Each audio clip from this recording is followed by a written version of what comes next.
Bonjour, je suis ravie aujourd'hui de te proposer un des épisodes qui a le plus été écouté parmi les 160. Tu vas retrouver des angles de réflexion sur la vie de famille, sur la communication, sur les émotions et sur le développement de l'enfant. Je te souhaite une très belle écoute et un très bel été. Au revoir.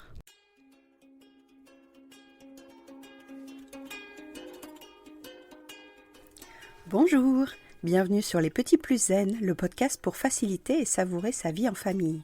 Je m'appelle Séverine, je suis facilitatrice en parentalité après avoir été 22 ans professeure des écoles en maternelle REP+. Chaque semaine, je te propose ici des pistes et des thèmes approfondis sur la petite enfance, l'éducation et la communication pour que tu retrouves le plaisir des relations familiales sereines et épanouies. Une de mes missions est de t'aider à mieux comprendre et apaiser les émotions de chacun pour installer un équilibre entre tes besoins personnels et ceux de ta famille et enfin retrouver du temps pour toi. Je te partagerai aussi mon expérience en classe de maternelle, des découvertes apprises en formation et des outils inédits et actionnables facilement que j'ai créés au fil du temps à l'école et à la maison. Pour ne manquer aucun épisode, abonne-toi s'il te plaît sur ton application de podcast préférée et participe généreusement à la diffusion de mon travail en laissant un avis et une note de 5 étoiles. Pour plus de contenu, d'inspiration et de motivation, retrouve-moi aussi sur Instagram, Facebook et Clubhouse sous le nom Les Petits Plus Zen. Sur ce, je te souhaite une belle écoute.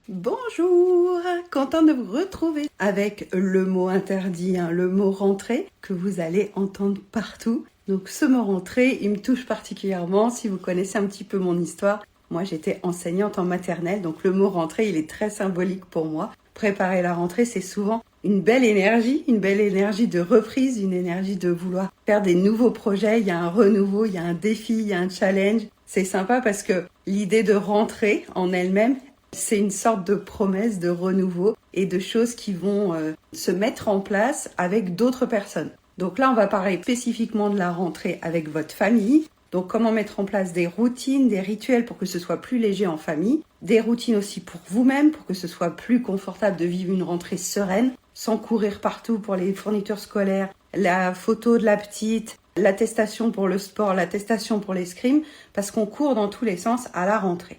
Donc je vais vous proposer de revisiter la rentrée que vous avez eue l'année dernière. Qu'est-ce qui vous a plu? Qu'est-ce qui vous a moins plu? Que ce soit la tienne ou peut-être celle de tes enfants. Mais des fois, on a des souvenirs de rentrée où au bout de 14 jours, on est déjà complètement sur les genoux. Donc avec mon expérience d'enseignante, avec mon expérience d'accompagnatrice pour les familles, en émotion, en relation et puis aussi parfois en crise familiale, on va mettre en place aujourd'hui 6 astuces. Donc moi, mes 22 ans d'enseignante de maternelle, j'ai vu parfois des enfants arriver qui n'étaient pas du tout préparés à l'école, qui ne savaient pas du tout ce qu'ils allaient vivre à l'école. Donc une des premières choses, c'est ce mot rentrée pour les adultes. Il veut dire beaucoup de choses, mais le mot rentrée pour les enfants, ils ne savent pas tout à fait ce que ça veut dire. Donc vous pourriez en famille décider de discuter autour du mot rentrée et leur demander pour toi c'est quoi la rentrée, ça veut dire quoi, qu'est-ce qui va être nouveau, qu'est-ce qui va changer et qu'est-ce qui va être pareil. Peut-être que c'est une nouvelle école, peut-être que c'est des nouveaux copains, peut-être que c'est la même école, peut-être que c'est les mêmes copains. Donc vous pouvez déjà toucher au niveau de la verbalisation, au niveau du langage avec vos enfants, tout ce qui va jouer sur la nouveauté et sur la différence. Ce qui va être nouveau pour les enfants, ça peut être aussi un challenge et aussi un défi. Ou alors, ça peut les inquiéter.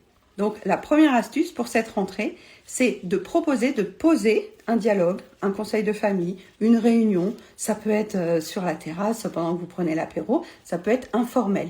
Mais de se demander quelle rentrée on a envie de vivre. Quelle rentrée avec nos enfants, quelle rentrée avec notre chéri, quelle rentrée avec les gens qui nous sont proches, quelle rentrée on a envie de vivre. Est-ce qu'on a envie de vivre une rentrée calme? Est-ce qu'on a envie de vivre une rentrée énergique où tout va à fond parce que vous êtes comme ça, parce qu'il faut que ça bouge et tout?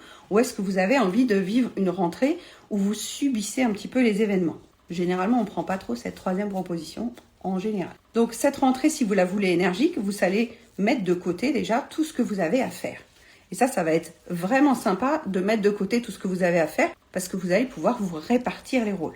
Le papa peut faire une partie des démarches administratives, des courses, du rangement. D'ailleurs, j'aime beaucoup, avant la rentrée, faire un grand ménage et un grand rangement dans la maison, parce que ça aussi, ça crée un espace pour être beaucoup plus calme. Donc si vous avez le temps, ce week-end, de dégager peut-être 1 heure, 2 heures, où tout le monde, en famille, on va trier, on va vider ce qu'on n'aime plus, on va ranger ce qu'on n'aime plus. Il y a peut-être une ressourcerie près de chez vous, une boîte à dons, une boîte à livres. Vous mettez un grand carton pour vendre sur Vinted, sur Le Bon Coin, sur Marketplace, sur Facebook. Et vous allez déjà gagner de l'espace. Et souvent, quand on gagne de l'espace chez soi, on a aussi un peu plus de sérénité. Parce que quand on se sent plus calme et qu'on n'est pas débordé par le bazar de notre placard, de notre armoire et tout ça, ça nous fait déjà de la place pour se dire « Ok, la maison, c'est fait ». Quand vous avez désencombré, vous y voyez plus clair sur ce qui manque aussi. Peut-être qu'il manque une paire de chaussures pour la grande. C'est bien de s'en occuper avant le 4 septembre. Parce que le 4 septembre, vous n'aurez pas le temps de trouver la bonne paire de chaussures, la bonne pointure. Donc le fait de trier, de désencombrer la maison, ça vous permet de voir ce que vous avez déjà et ce que vous n'avez pas encore. Ensuite, si vous avez la liste de fournitures, ça dépend des écoles. Si vous êtes en maternelle, il n'y a pas souvent beaucoup de fournitures, une boîte de mouchoirs, les photos d'identité. Si vous êtes en élémentaire, ils commencent parfois à demander à une pochette pour les allers-retours de documents. Ça peut être tel type de classeur. Donc suivant la liste que vous avez, n'attendez pas septembre pour faire les courses, vous serez tranquille dans le magasin, il n'y a pas encore trop de monde. Évitez le premier week-end de septembre où tout le monde est en train de paniquer dans les rayons avec leur liste. Tout ce que vous pouvez anticiper concernant l'école, concernant l'administration, la déclaration d'impôt, l'attestation d'assurance, elles sont sympas d'ailleurs les attestations d'assurance parce qu'elles les envoient. Moi, la Maïf, elle m'envoie déjà les attestations d'assurance pour les filles. Donc je peux les imprimer et c'est un stress de moins quand il faut remplir toutes les fiches de rentrée là pour le sport, pour le théâtre, pour la danse, pour l'école. C'est un petit peu pénible, je vous cache pas. Ensuite, par rapport au fait de créer de l'espace, on va passer à l'astuce numéro 2. Donc la première, c'était désencombrer, prendre de la place. La deuxième, ça va être de planifier tout notre mois de septembre, mais que tout le monde participe.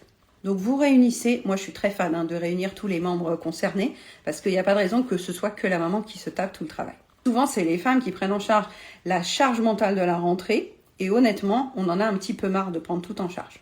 Quand on réfléchit tous ensemble à l'organisation de la rentrée, ça permet de répartir la charge mentale, ce qui fait qu'on se rend compte aussi des jours où il y a déjà beaucoup de choses. Si le petit, il a tennis le lundi, que la grande, elle a chorale le mardi, que le mercredi, il y a athlétisme et théâtre et que vous avez yoga, vous voyez déjà sur le planning les moments où ça risque de frotter un peu.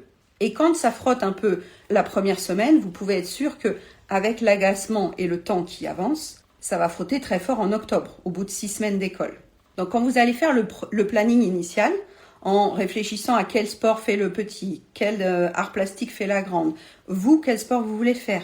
Est-ce qu'il y a un soir que vous vous réservez dans le couple pour vous retrouver tous les deux? Est-ce qu'il y a un soir où le papa a une obligation associative, une obligation peut-être au boulot, il est d'astreinte? Tout ça, ça apparaît dans le planning parce que c'est des petites frictions qui vont vite faire boule de neige dans la famille. Donc mettez-vous autour de la table, prenez un planning vierge. Moi j'en ai acheté à Suster Green. Ils sont pas très chers, donc on voit tout l'ensemble du mois.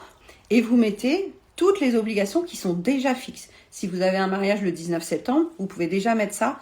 Et si vous avez déjà des dates qui sont remplies, notez-les dans le calendrier. Il va y avoir les fêtes de quartier, les fêtes des associations.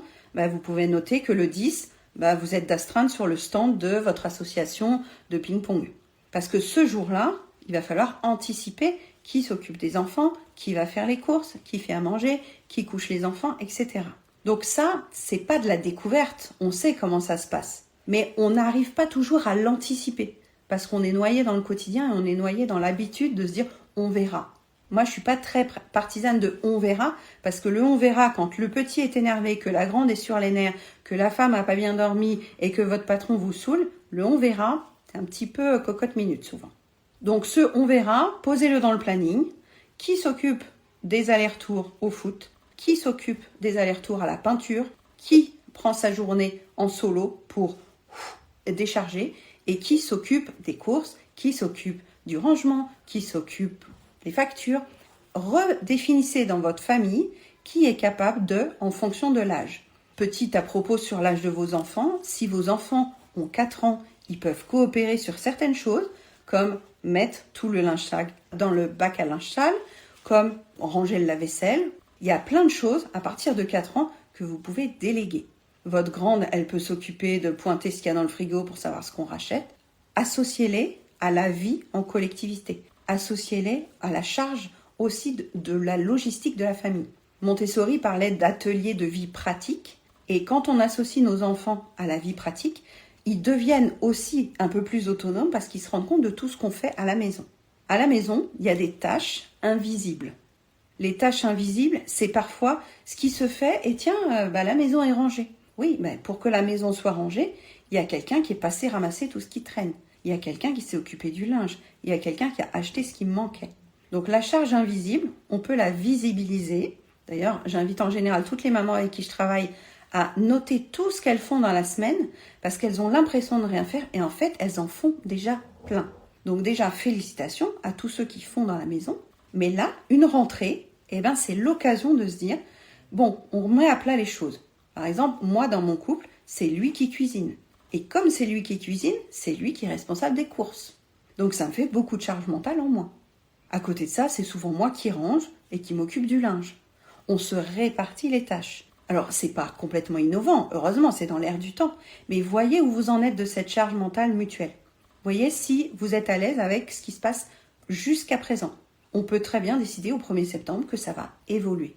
La vie, elle est faite d'évolution. Vous avez peut-être une envie de croissance, une envie de renouvellement. Peut-être que l'un des deux est en reconversion. Peut-être que l'enfant part au collège, part au lycée. Et suivant l'âge de l'enfant, suivant l'évolution de chaque enfant, du renouveau, ça peut mettre aussi une nouvelle dynamique en place.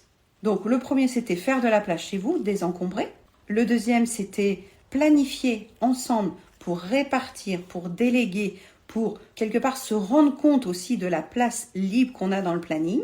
Parce que j'ai des parents, quand je leur demande combien d'activités font chaque enfant, ils se disent, mon petit, il a 3 activités périscolaires, ma fille, elle en a 3 aussi, moi je vais au squash le tel jour, la réunion d'association de parents d'élèves.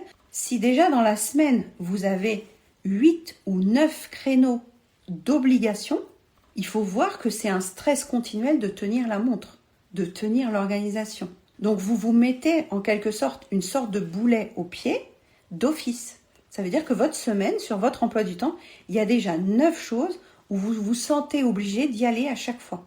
Alors quand on est de bonne humeur, quand on a bien dormi, quand il fait beau, c'est cool. Mais quand vous êtes fatigué, quand vous avez mal dormi et que vous vous traînez jusqu'au foot et que pendant le foot vous vous dites je suis en train de perdre du temps parce que j'ai oublié de prendre mon carnet de rendez-vous pour prendre les notes et tout ça. Donc superposé, il y a un épisode dans le podcast, je crois que c'est le 80 où on parle de ça, comment utiliser votre temps quand vous êtes obligé d'emmener un de vos enfants aux activités périscolaires. Il y a une série dans le podcast du 79 au 82 où on parle de la gestion du temps et de l'organisation du temps. Et ensuite, quand on est d'accord sur qui se répartit et sur nos priorités du mois de septembre, on pourra à chaque fin de mois se dire ça s'est bien passé sur tel et tel point, on continue, et puis ça s'est mal passé sur tel ou tel point. Donc en octobre, on pourra réévaluer qui fait quoi, qui se répartit les allers-retours scolaires par exemple.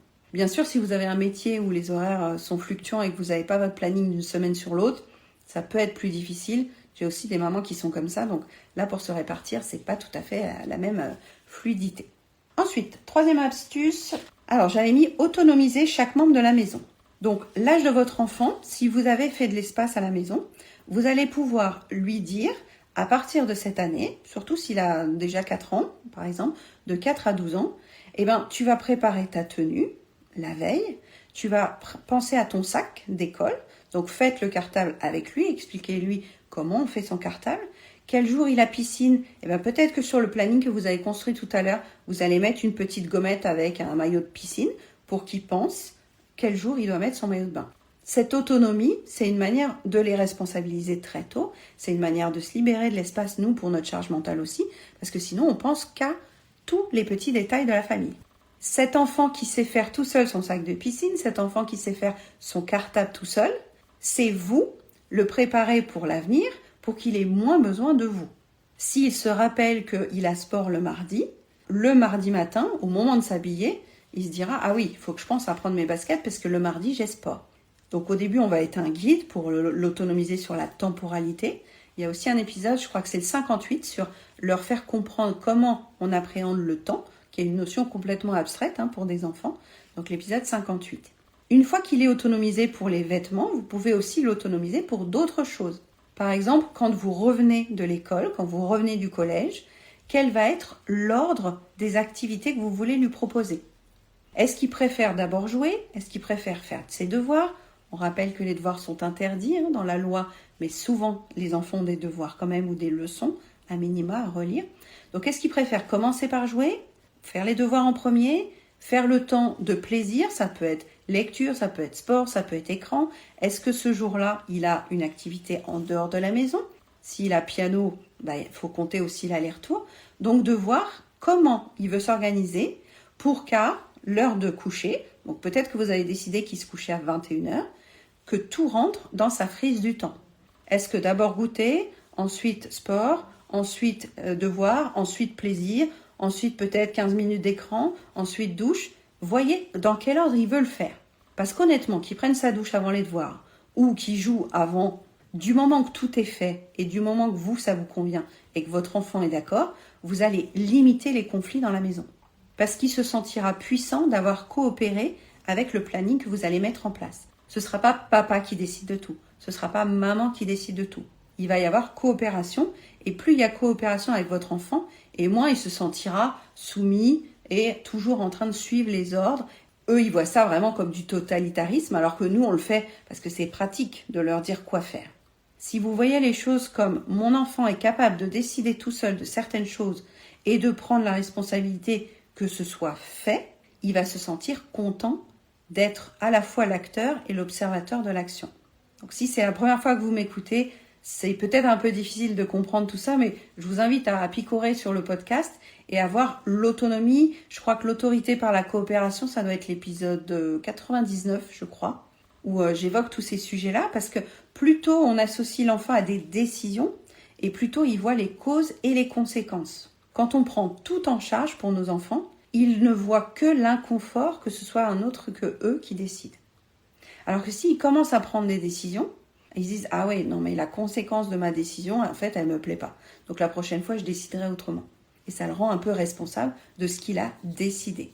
Donc vous allez verbaliser avec lui par quoi tu veux commencer quand tu rentres de l'école, sachant qu'il faut qu'il y ait et la douche, enfin l'hygiène, peut-être la douche, le bain, le lavabo, comme vous voulez, le repas, le temps de jeu, le temps de devoir éventuellement, et puis selon votre politique autour des écrans, vous verrez si vous rajoutez un temps d'écran ou non, suivant l'âge de l'enfant. L'écran n'est jamais une obligation quand on rentre de l'école. Entre rentrer de l'école et se coucher, ce n'est pas un dû qui est un temps d'écran. C'est évidemment une demande, un désir, mais ce n'est pas un dû. Il y a des familles qui s'organisent pour que le temps d'écran, ça peut être 1 heure le mercredi, 1 heure le samedi, à vous de voir, mais les enfants, par principe, vont essayer de le demander, de le réclamer. Ils le font peut-être par habitude et pendant les vacances, ils ont peut-être eu accès aux écrans, mais en période scolaire, c'est à vous de redéfinir si vous souhaitez qu'il y ait un temps d'écran ou pas. Plus vous êtes au clair là-dessus, plus la règle que vous allez poser va être explicite et l'enfant verra que ce sera comme ça pour les raisons qui vous appartiennent. Vous expliquez ou non en totalité, vous pouvez donner une explication, mais en dernier recours, vous êtes quand même le parent jusqu'à ce qu'il ait 16, 17, 18 ans. Ça commence à piquer à 16 ans sur les règles et les consignes, mais je vous invite à le faire assez tôt pour que l'enfant se dise « Ok, il y a quand même des règles à respecter dans cette maison, ce n'est pas moi qui décide de tout. » On lui laisse décider une partie des choses et une partie des choses n'est pas décidée par l'enfant. Je vous renvoie vers tous les débats autour de la parentalité positive qui ne serait que du laxisme. En aucun cas c'est du laxisme, mais à un moment il faut quand même se mouiller pour poser des règles. Parce que si on ne veut pas frustrer l'enfant, à long terme on ne lui rend pas service. Ensuite, autonomiser l'enfant par l'aménagement de la chambre, on l'a vu, les routines et la confiance en lui. Il va y avoir des moments où l'enfant ne va pas vouloir faire ce qui a été décidé, c'est normal. Comme nous, des fois, on se tient un planning dans la semaine et on ne le fait pas parce qu'il y a eu d'autres bouleversements, parce qu'on est fatigué, parce que émotionnellement, ça se passe pas très bien. Donc, sachez que même si vous mettez en place un truc très propre, très beau sur le planning, il va y avoir des soirs où ça ne va pas se passer comme prévu, où la nourriture qui était prévue n'était pas disponible, où l'enfant arrive fatigué, blessé, sa journée s'est pas bien passée, et on va moduler aussi, on va être flexible sur la routine qui était prévue. Mais quand il n'y a pas de routine, c'est encore plus difficile d'être régulier et calme. Quand il y a une routine, on admet qu'il y a des écarts de routine, qu'il y a des exceptions à la routine plus facilement. Donc ça, c'est important de voir que la routine que vous mettez en place pour les 2 premières semaines de septembre, si vous voyez que le jeudi, ça passe pas parce que papa rentre plus tard ou que le jeudi, il a sport et qu'il est vraiment énervé, votre enfant, eh bien peut-être que le jeudi, la routine, elle va évoluer dès la 2e semaine. Voyez ça avec beaucoup de recul, soyez créatifs sur votre rentrée parce qu'aucune famille va avoir la même sensation de rentrée et va avoir la même routine de rentrée. Mais plus vous allez y réfléchir cette semaine et plus le 4 septembre, vous aurez du recul sur de quoi j'ai envie, comment j'ai envie de me sentir la semaine du 4 au 11 septembre qui va être la semaine où émotionnellement vous allez vivre plein de choses. Cette première rentrée, on peut la projeter par rapport à celle de l'année dernière. On peut aussi s'imaginer des choses si c'est la première rentrée. Je fais un coucou aux clientes pour qui leur enfant, leur garçon va faire sa première rentrée. Oui, c'est émouvant, une première rentrée. On ne sait pas comment ça va se passer. Et cette première rentrée, on essaye de pas non plus la contaminer pour nos enfants, puisqu'il va la vivre de son filtre à lui, de sa vision du monde à lui. Il va vivre des expériences nouvelles, il va vivre des expériences sans nous, sans vous. Et le soir, il pourra vous raconter tout ça et le soir, il pourra vous dire comment il a vécu cette première rentrée. Cette première rentrée pour votre enfant, elle peut être complètement agréable comme complètement confrontante. Et ce n'est pas en votre pouvoir. Donc ça aussi, toute cette semaine, vous pouvez réfléchir à ce que vous voudriez pour votre enfant comme rentrée. Mais ce n'est pas vous qui décidez de la classe, de la maîtresse, des copains, de la météo, de s'il va se sentir bien, s'il va être le bureau près de la fenêtre ou pas. Donc il y a toute une partie dans la rentrée de notre enfant qui va nous échapper. Donc là, ça nous demande, nous, en tant que parents, en tant qu'adultes, de relativiser sur « je ne vais pas pouvoir faire un cocon tout doux et tout moelleux et empêcher à mon enfant d'être inconfortable et d'être triste ». Donc c'est l'occasion, en période de rentrée, et encore plus si c'est la première rentrée de votre enfant, de revisiter comment vous vous sentez vous et comment vous vivez les émotions fortes de votre enfant. Que votre enfant soit triste ou que votre enfant ait peur, ce sont des émotions qui vont traverser toute sa vie et vous n'allez pas pouvoir lui enlever.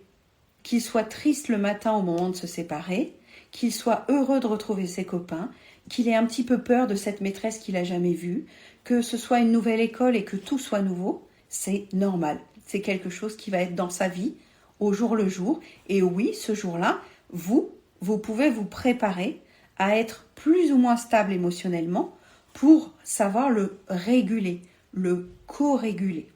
Ces termes-là, c'est dans l'éducation émotionnelle, c'est dans l'intelligence émotionnelle. Si vous êtes un petit peu au fait du système nerveux, si vous êtes un petit peu au fait de la théorie polyvagale, vous allez comprendre que votre émotion à vous de parent est en lien avec l'émotion que votre enfant vit. Vous l'avez éduqué, vous l'avez élevé, vous avez été avec lui pendant des années, des mois, vous l'avez observé, il vous connaît intuitivement, il sait quand vous êtes bien ou quand vous êtes triste. Il sait quand vous êtes heureux ou quand vous êtes inquiet. Et je le dis dans beaucoup d'épisodes du podcast, donc sur la séparation, c'est le 17. Si vous avez envie d'écouter l'épisode sur comment on fait une bonne séparation avec son enfant de 3, 4 ans, mais ça marche aussi si c'est la première rentrée en crèche, ça marche aussi s'il y a eu un déménagement, parce que cette figure d'attachement que vous êtes, elle est liée aux émotions que vous projetez aussi sur la vie extérieure. Si vous êtes rassuré, si vous croyez que votre enfant a des ressources pour vivre cette nouvelle expérience sans vous, il va le sentir, il va le comprendre et ça va le rassurer. Donc c'est une part de la co-régulation, c'est pas l'entièreté du processus. Si vous voulez qu'on en parle ensemble, on pourra se caler une séance pour en parler. Mais plus vous allez être serein à l'idée qu'il y aura des surprises, bonnes et mauvaises, la vie est faite comme ça.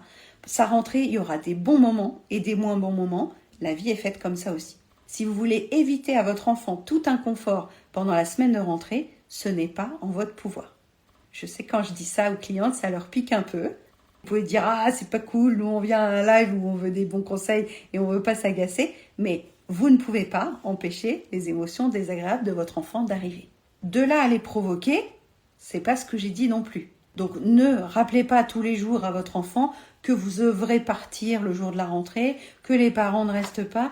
Non, Il a bien entendu, il a bien compris, il sait que ça va pas être forcément confortable, mais il sent surtout que c'est vous qui angoissez à l'idée de cette séparation. Donc la rentrée du parent, c'est l'épisode 14 du podcast, où je parle de toutes ces mamans que j'ai vues en maternelle, qui étaient en train de pleurer derrière la porte, parce que pour elles, c'était encore plus dur que pour leur enfant. De se séparer de notre enfant pour la première rentrée, ça fait quelque chose, ça réveille parfois des braises dans notre cheminée des émotions. Il y a parfois des émotions comprimées de notre première rentrée à nous ou de nos souvenirs qu'on avait vus nos parents, on s'est inquiété peut-être qu'ils reviennent pas. Donc tout ça, on le voit à chaque rentrée quand on a des jeunes élèves. On le voit aussi quand on discute avec les mamans. L'année dernière, j'ai accompagné une maman pour qui c'était la première séparation avec l'assistante maternelle et elle le vivait très mal, elle, en tant que maman, alors que l'enfant le vivait très bien. Donc si vous voulez revisiter ces situations-là, vous pouvez réserver une séance. Il y a le lien dans la bio. Ça s'appelle un scan des besoins et des émotions. Et là, quand vous avez expliqué, peut-être que vous avez des livres à la maison sur comment se passe la rentrée, comment se passe l'école. Si vous avez déménagé, vous allez lui parler en lui disant on est dans une nouvelle maison, donc ça va être un nouveau chemin pour aller à l'école. Le matin, on va pas passer comme avant. Est-ce que tu veux qu'on fasse ce chemin-là cette semaine ? Peut-être que la semaine qui arrive, vous pouvez faire le chemin vers l'école en lui disant là, l'école en ce moment, les ATSEM, elles sont en train d'installer la salle de sport. Les maîtresses, elles font des réunions pour préparer les projets. Mais là, il n'y a pas encore d'enfants. Le jour où il y aura les enfants, ce sera lundi 4. Ou si c'est une rentrée échelonnée, peut-être que ce sera mardi 5, sa rentrée à lui. Donc vous pouvez lui expliquer ce que vous avez compris du fonctionnement. Peut-être qu'il avait visité l'école à l'inscription, ça dépend. Avec le Covid, il y a eu un peu plus de visites cette année. Donc rappelez-lui comment va se passer l'école, mais sans projeter votre inquiétude de flamme, de stress ou de braise de votre propre rentrée. Et soyez en confiance relative. Oui, vous ne pouvez pas savoir tout ce qui va se passer dans cette classe, avec qui il va tomber. Peut-être qu'il va tomber avec un enfant qu'il n'aime pas. Peut-être qu'il va tomber avec la maîtresse dont la réputation, de ce que vous avez entendu autour de l'école, vous auriez préféré que ce ne soit pas cette maîtresse. On ne va pas se mentir, on ne va pas être hypocrite. Dans chaque groupe scolaire, il y a souvent une maîtresse qui a un peu moins de succès auprès des parents d'élèves. Parce elle est un peu dure, elle crie beaucoup, voilà. Dans toutes les écoles que j'ai faites quand j'étais maîtresse, la réputation de certains maîtres suit et les parents projettent et s'inquiètent avant même la première rentrée. Et avec des enfants, ça passe super bien parce que les comportements se complètent et ça n'a rien à voir avec finalement la personnalité de la maîtresse. C'est juste que nous, on veut le meilleur pour notre enfant. Le meilleur pour votre enfant va arriver quoi qu'il arrive. Et vous serez là pour l'écouter, vous raconter sa rentrée. Avec son filtre, avec ses yeux, avec ses émotions et avec son vocabulaire. Évidemment, si c'est un enfant qui rentre à 3 ans, vous n'aurez pas l'entièreté du film. On n'est pas en télé-réalité, on n'est pas en live, vous ne verrez pas tout. Alors, 4e astuce, ça va être de poser des limites aux autres sur ce mois de septembre. Alors, je m'explique, poser des limites, ça veut dire que il va y avoir plein de sollicitations, il va y avoir les fêtes de quartier, il va y avoir « on s'est pas vu pendant l'été, on se voit quand ?» Et il va y avoir des propositions, il y a peut-être un mariage, il y a peut-être un baptême, il y a peut-être des choses festives qui s'annoncent, l'arrière-grand-mère qui fête ses 80 ans et tout ça. Donc les sollicitations vont arriver. Voyez que comme c'est une période chargée, en général septembre et les 3 dernières semaines de décembre aussi, c'est un petit peu comme ça, et les 3 dernières semaines de juin, c'est des périodes où il y a beaucoup de choses à faire. Des dossiers, des cadeaux, des repas, des fêtes, des bouclages pour partir en vacances tranquilles. Et le mois de septembre, ça a beau être un effet renouveau, un effet ressourcement, il y a aussi beaucoup de stress. Donc si sur le planning, vous n'arrivez pas à dire non aux gens qui vous sollicitent, à prioriser des temps calmes pour vous en tant que maman, pour vous en tant que papa, pour vous en tant que couple, pour vous aussi en famille nucléaire, ça veut dire juste tous les 4, tous les 5, sans aller chez la belle famille, chez la grand-mère, chez la tata, des moments où vous vous retrouvez pour partager, pour échanger, pour vous connecter. Ce sera l'astuce numéro 6. Je ne peux pas quitter un live sans vous parler de vos émotions un peu plus longuement. Donc prioriser, ça va être dire oui à certaines invitations vraiment importantes pour vous et oser dire non à certaines sollicitations qui vont manger votre temps libre. Parce que vous n'en avez pas beaucoup du temps libre. Le temps que tout se mette en place, c'est un peu long. On parle souvent en coaching de l'élan de la locomotive pour que ça se mette en place. Si vous voulez que la routine de rentrée et que la mise en place du nouveau planning prenne, que ça matche, il va y avoir une énergie supplémentaire au démarrage. Si le mois de septembre se passe bien, vous serez sur votre lancée de locomotive et le mois d'octobre, de novembre, de décembre, il n'y aura plus qu'à ajuster. Mais là, vous voulez faire autrement pour cette rentrée, que ce soit moins la course que l'année dernière, ou justement qu'on évite de se crier dessus et de chercher le stylo 4 couleurs au supermarché où il n'y a plus rien dans le rayon, ou le protège-cahier B14 rouge à petits carreaux qui n'existe nulle part. Pas grave, hein. Si la maîtresse n'a pas son protège-cahier, elle va attendre. Ne vous mettez pas non plus la rate au courbouillon. Les enseignants demandent et vous faites au mieux. Ne vous stressez pas non plus vis-à-vis de l'équipe éducative. On sait très bien que suivant le nombre d'enfants que vous avez, le métier que vous avez, les rushs que vous avez, peut-être qu'en ce moment, on ne va pas demander l'autorisation tout de suite d'attestation scolaire le premier jour. Mais vous savez qu'il va falloir remonter ça sur votre liste de priorités. Ce que j'aime bien faire personnellement, c'est de lister tout ce que j'ai là comme tâche qui tourne dans mon cerveau avec mon petit hamster Léopold, et de lister tout ce qui est en train de tourner et de voir ce qui est nécessaire cette semaine ou que je peux reporter à la semaine prochaine. Le formulaire de rentrée, c'est la première semaine. L'achat du juste cours de danse, ça peut attendre une semaine parce que le premier cours de danse, c'est pas la première semaine, c'est la deuxième. Donc, voyez ce qui est urgent pour vous et ça va être vraiment dépendant de votre famille parce que ça peut être urgent pour une personne et pas urgent pour vous. Mais vous avez un nombre d'enfants qui est personnel, vous avez une activité qui est personnelle, vous n'avez peut-être pas encore touché votre salaire et donc vous avez besoin d'attendre votre salaire. Tout ça, c'est logique, c'est normal. Faites vraiment en fonction de ce que vous paraissez vraiment prioritaire. Donc, réduire la charge mentale, on en a parlé, mais là, je vais appuyer sur le côté perfectionniste. On a envie que tout soit bien, parfois, on a envie que tout soit au clair, au carré. Il faut pouvoir lâcher sur certains trucs. Si les devoirs ne sont pas faits la première semaine, normalement, il ne devrait même pas y avoir de devoirs. Si au boulot, on vous demande de remplir tel dossier pour le demain et que vous avez passé la nuit à éponger du vomi, du pipi, parce que le petit dernier, il a très mal vécu sa rentrée, il faut aussi lâcher prise là-dessus. Vous pouvez expliquer aux gens que là, c'est difficile pour vous. Au lieu de vous stresser et de devoir paraître la bonne maman, la bonne employée, la bonne épouse, la bonne ceci. Autorisez-vous à craquer, à être vulnérable, à lâcher prise. Ça ne sera pas parfait. Et c'est très bien. Il n'y a aucune famille où c'est parfaitement rangé, organisé, au carré, les enfants bien habillés, avec des chaussures à leur taille et bien coiffés. Et si c'était le cas, pour les anciens, vous connaissez Brie Van de Kamp de Desperate Housewives, ce serait alarmant. Si vous arriviez à maîtriser toute votre famille au carré et que tout le monde soit heureux et qu'il y ait de la joie de vivre partout, ce serait louche en fait.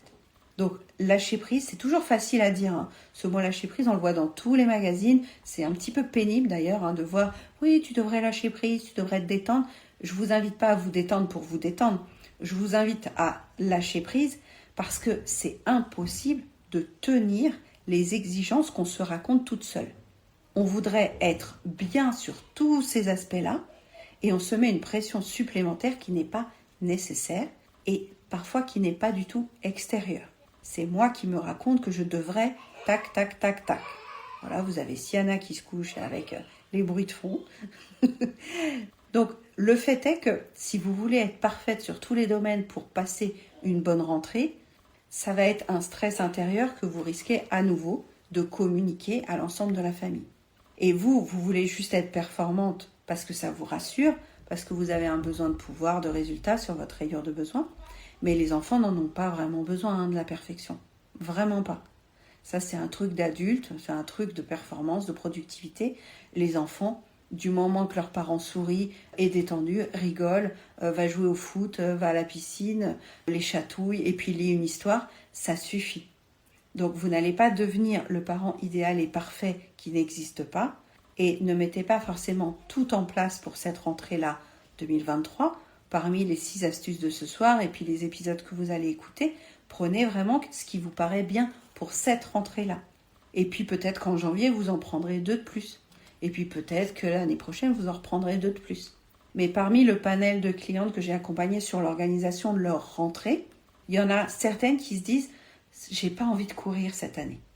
Donc si vous n'avez pas envie de courir, vous allez plutôt prendre l'astuce de prioriser, de dire non aux gens et de faire un planning où c'est équitable les allers-retours. Vous avez peut-être une copine qui a aussi son fils qui va au football, une semaine c'est vous, une semaine c'est elle. Déjà c'est de la charge mentale en moins. Donc c'est des petites astuces que vous avez déjà lues, que vous avez déjà entendues, peut-être même que vous les avez déjà essayées. Et peut-être que cette rentrée-là, c'est l'occasion de refaire une tentative pour vous apaiser vous-même.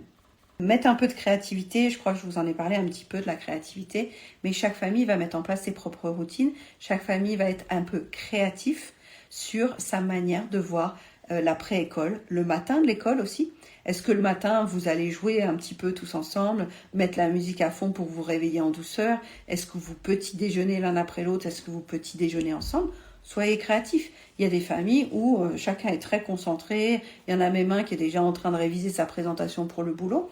Ça dépend de vous. C'est vous qui choisissez ce qui est bon pour vous. Mais voyez que le moment de qualité, il faut le placer à un endroit pour que les enfants aient leur réservoir affectif nourri. Donc ce moment de qualité, est-ce qu'il est plutôt le matin? Est-ce qu'il est au retour de l'école? Est-ce qu'il est après le dîner?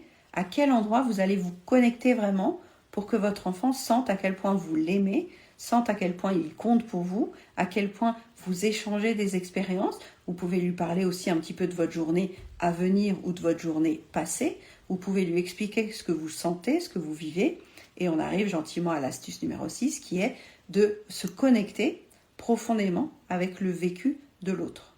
Quand votre mari rentre du boulot et que machinalement vous écoutez de loin ce qu'il dit, c'est un moment de connexion qui s'est perdu. On peut éventuellement, je ne dis pas de le faire, mais c'est une proposition, on peut éventuellement suspendre ce qu'on était en train de faire, si c'est le bon moment, écouter pleinement l'autre, l'entendre dans ses émotions, l'entendre dans ses besoins, le connaître, se relier à ce qu'il vit en tant qu'humain, ce qui me permet, moi, d'avoir une vision beaucoup plus nette et objective de ce que je suppose de la personne avec qui je vis. Je rigole parce qu'on en a parlé en live avec les filles de Zenflix. On fait beaucoup de suppositions sur les gens avec qui on vit, mais ce n'est pas toujours la réalité. Et avec nos enfants, ça va être la même chose. Qu'est-ce qui a été très chouette dans ta journée aujourd'hui? Est-ce que tu veux me raconter? Est-ce qu'il y a eu un moment, par contre, où tu t'es pas senti très à l'aise? Est-ce qu'il y a eu un moment où t'as pas été très heureux? Est-ce que tu veux me raconter? Et puis, on déroule un petit peu ce qu'on vit l'un et l'autre. Maman vit des choses agréables dans sa journée, mais elle vit aussi des choses plus difficiles. Papa vit des choses agréables dans sa journée et puis il vit des choses plus difficiles. Plus on va apprendre à poser des mots à nos enfants sur ce qu'on a vécu d'agréable, de flamme agréable, ou ce qu'on a vécu de flamme désagréable, et plus il va comprendre que lui aussi vit des choses agréables. Donc activer là-dessus la gratitude, la reconnaissance, le fait de cibler aussi ce qui est bien dans notre vie, ça nous évite de tomber dans la position de victime. Parce qu'en fait, on n'est pas victime de notre vie. Il y a eu des choses dont on s'est senti un peu dépossédé dans notre journée, mais si on le regarde à tête reposée, on pourra l'analyser et reprendre notre responsabilité. Par contre, si on est toujours en train de se plaindre que c'est la faute de notre patron, que c'est pas juste, il n'y avait plus notre place dans le parking, on est toujours en train de râler, les enfants interprètent que le monde est hostile, qu'il n'y a rien qui va, qu'on est toujours en train de se plaindre. Donc, voyez aussi le discours que vous avez vis-à-vis du monde extérieur devant vos enfants. Parce que cette routine de connexion, que ce soit le matin, au retour de l'école, à 2, à 4, comme vous voulez, créez-la vraiment comme vous voulez. Celles qui me suivent depuis longtemps et ceux qui me suivent depuis longtemps savent que j'appelle ça un tequil, donc un temps de qualité, dans l'horizontalité, l'individualisation des besoins, la légèreté et être pleinement présent. Ce tequil, vous allez l'installer au moment où vous avez envie, besoin, et ce tequil, il va servir à vos enfants à s'approprier des outils de régulation émotionnelle, des outils d'autonomie émotionnelle. Il ne fera plus porter ses émotions à ses copains, à ses frères et sœurs, et il prendra petit à petit la responsabilité de ce qu'il vit, de ce qu'il ressent, et il cherchera lui-même des solutions. Donc c'est vraiment une partie de mon univers, je vous invite à écouter le podcast si vous voulez en savoir plus. Cette connexion, vous allez la découvrir dans l'épisode 8, donc le tequil, où j'explique tout ce processus que j'ai affiné les 10 dernières années, en classe d'abord, et puis maintenant avec les familles que j'accompagne. Et puis se connecter de cœur à cœur Vous allez le retrouver dans plein d'épisodes, notamment l'épisode 75 où je parle d'alimenter nos flammes agréables, donc la gratitude, la joie, la fierté, le bonheur, la sérénité. Donc épisode 75 pour voir le bon côté de la vie aussi. Et puis je vous laisserai farfouiller sur tout le podcast pour que vous ayez encore plus d'infos si vous en avez envie. Donc je récapitule ces 6 idées clés pour passer une rentrée sereine. Ne prenez pas forcément les 6, prenez celle qui vous plaît. La première, c'est désencombrer sa maison, créer de l'espace pour voir ce qui va manquer et ce qu'on n'a plus besoin pour vraiment vous voir minimaliste, sérénité visuelle, moins de choses à réfléchir puisque moins de bazar dans la maison.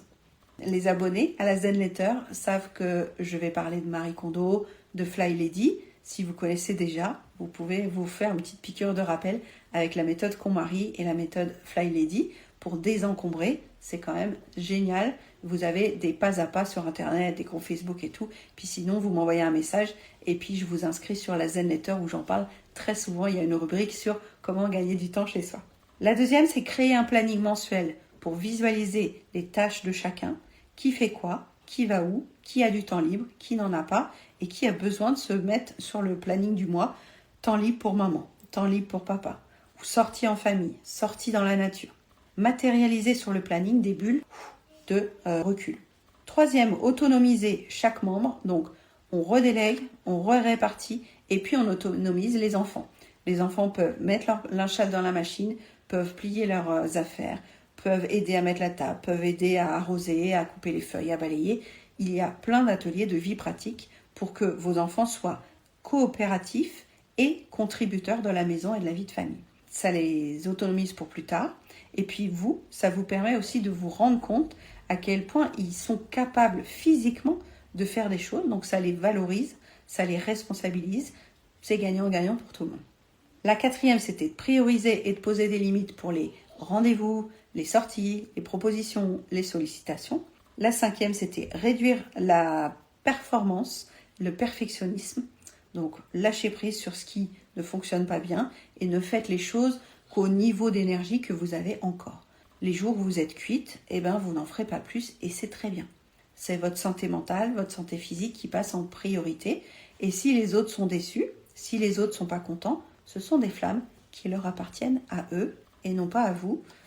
Conférer l'étanchéité des cheminées des émotions, vous le retrouvez dans l'épisode 71 sur la contamination émotionnelle. Et la dernière, donc créer des moments de connexion à soi. Donc je vous invite aussi à vous mettre dans la semaine un petit temps de qualité avec vous-même. Donc la maman prend un temps de qualité, peut-être, le mercredi de 19 à 20. Et maman, elle prend son temps pour elle. Ça peut être lecture, ça peut être méditation, ça peut être yoga, ça peut être écriture, ça peut être appel à une copine, mais du temps pour elle, du temps pour prendre le temps, vraiment pour déconnecter, pour arrêter de courir dans cette infinité de choses à faire dans notre vie de famille. Vivre le meilleur avec son enfant dans le sens, qu'est-ce qu'il vit concrètement dans sa cheminée à lui? Est-ce que je me suis intéressée à ce qu'il a ressenti aujourd'hui, à ce qu'il a vécu, de quoi il a besoin, sans projeter. Parfois, on fait aussi des suppositions sur la journée de notre enfant. Mais lui, il ne se rappelle peut-être pas de ce qui lui est arrivé de bien ou de mal. Il va vous parler complètement d'autre chose, ou il va même vous parler de ce qui s'est passé hier. Donc, la fameuse question qu'on pose à nos enfants le soir, qu'est-ce que tu as fait aujourd'hui? Elle est difficile en fait, parce qu'il n'a pas l'esprit de synthèse et la maturité de se rappeler de tout ce qui s'est passé dans sa journée. Donc, vous pouvez affiner un peu les questions. À quel moment tu as rigolé aujourd'hui? Qu'est-ce qui t'a fait rire? Ou alors lui demander, est-ce qu'il y a eu un moment dans ta journée où tu t'es dit, oh ça c'est pas très juste quand même. Et là, ça va peut-être affiner son analyse de sa journée. Puis avec le temps, avec l'âge, spontanément, peut-être qu'il vous dira plus facilement ce qu'il a vécu, ce qu'il a ressenti dans sa journée. Cet échange, il est constructif aussi pour la communication et il est aussi utile pour quand plus tard il fera sa crise d'adolescence. Parce que comme la communication va un petit peu s'étioler au moment de l'adolescence, vous aurez déjà toutes ces bases et vous aurez déjà toute cette ancienneté sur la communication entre vous. Et puis parler de soi, parler de ses besoins et de son propre plaisir et de sa propre joie. Voilà, j'avais noté 6 astuces, mais vous avez sans doute vu que je ne sais pas m'arrêter, que je vous en ai donné à peu près une quarantaine, comme d'habitude. Donc je vous invite soit à me poser des questions s'il y a une astuce où vous voulez plus de précision. Donc je suis disponible sur Instagram, sur Facebook. Vous pouvez me retrouver normalement facilement dans la bio avec les liens vers les scans, les séances individuelles.